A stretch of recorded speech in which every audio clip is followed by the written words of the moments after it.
Wide-angle lenses are generally considered to be anything wider than 35mm effective focal length. So for prime lenses, they would start at say 24mm, down to 16mm, and even down to 10mm, which is often called an ultra-wide-angle lens. These lenses are more expensive than the standard lenses because they're more difficult to build. Of course, you do need to remember the crop factor here. For a full-frame camera, the focal lengths don't change, but for a crop frame camera, you would need to multiply those focal lengths by 1.6. So a 10mm would have an effective focal length of 16mm, and a 16mm would have an effective focal length of 25mm. A 24mm lens on a crop frame camera would effectively be 38mm, and that would be regarded as a standard or normal lens focal length.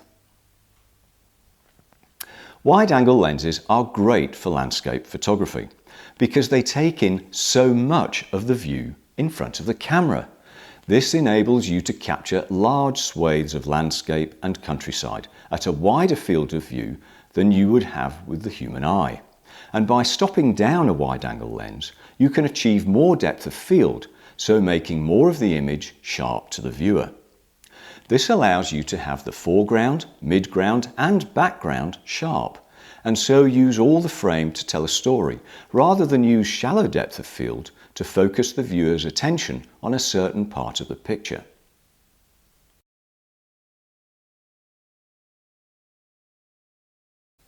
But that's not really what wide-angle lenses are all about.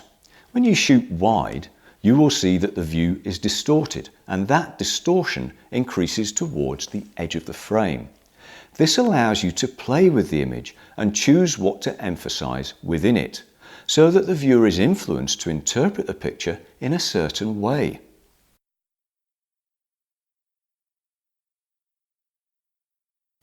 Wide-angle lenses also allow you to get really close to something in the foreground, which will emphasize it and make it look larger and more imposing than the background elements. That is, a wide-angle lens alters the perceived size of elements in the frame. Elements that are closer seem larger than they really are, whilst elements that are in the background seem smaller than they really are. Since wide-angled lenses include a lot in the frame, you'll need to be extra vigilant to make sure that there are no distractions.